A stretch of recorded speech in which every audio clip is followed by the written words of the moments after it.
আসসালামু আলাইকুম। আশা করি সবাই ভালো আছেন। আজকে আসছি বেশ কিছু কথা বলার জন্য, আসলে যেগুলা না বলে থাকতেও পারতেছি না। বেশ কয়েকদিন ধরে দেখতেছি এসএসসি পরীক্ষার্থীদের গ্যাঞ্জাম হ্যাচিং এগুলা নিয়ে শুনতে শুনতে দেখতে দেখতে ভাই বিরক্ত হয়ে গেছি। পরীক্ষা তো আমরাও দিছি, এসএসসি পরীক্ষা শুধু এমন না যে ওরাই দিছে, এসএসসি পরীক্ষা আমরাও দিছি। আমরা যে এমন পরীক্ষা দিয়েছি, আহিদুল ইসলাম আর কি শিক্ষামন্ত্রী ছিলেন, উনি যে সৃজনশীলটা শুরু করছিলেন, মানে সৃজনশীল প্রশ্ন ফার্স্ট আমাদেরকে দিয়ে শুরু হয়েছিল।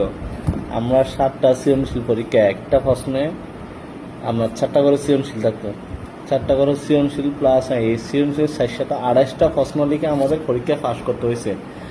এই এসএসসি যেটা আমাদেরকে দিয়ে পাশ হয়েছে, কই আমরা তো রাস্তায় নামি নাই, আন্দোলন করি নাই, তখন আমাদের বেস দিয়ে মানে একদম নতুন। যে সৃজনশীলটা এমন ছিল যে এখানে সবকিছু কি নিচ থেকে বানায় লিখতে হইতো, মানে এখানে যে আপনি বই থেকে হুবহুব লিখবেন এরকম কিছু না, এটা আপনার সম্পূর্ণ মেধার উপর গিয়ার উপর করে লিখতে হইতো। আমাদের ম্যাথ, এই যে ম্যাথ বলেন, তো এটাও শুরু হয়েছে সৃজনশীল দিয়ে। আমরা তো ভাই এরকম আন্দোলন করি নাই যে রাস্তায় নামি নাই, আমাদেরকে সৃজনশীল কেন দিচ্ছে, গিয়া কেন করতেছে। হ্যাঁ, কই আমরা তো আল্লাহর মতো রেজাল্ট খারাপ করি নাই, আমরা তো করছি, পড়ালেখা করছি। আসলে দেশটা এখন কি বলতাম, আজকাল যুগের মা বাবাগুলো এমন হয়ে গেছে।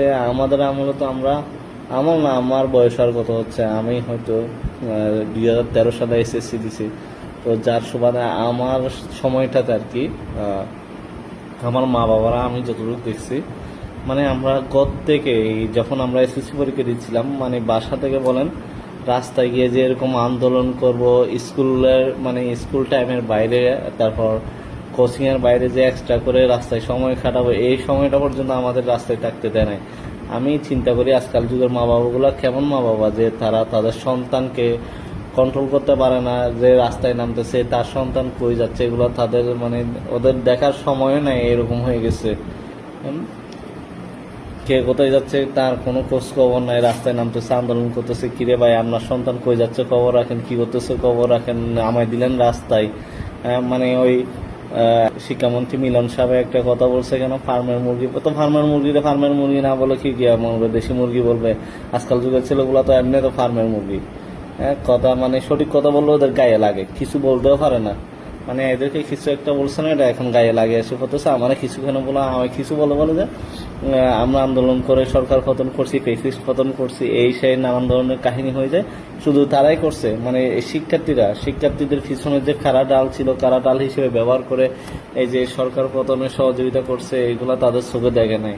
হ্যাঁ, শুধু কিছু হইলে মানে তারাই বলে যে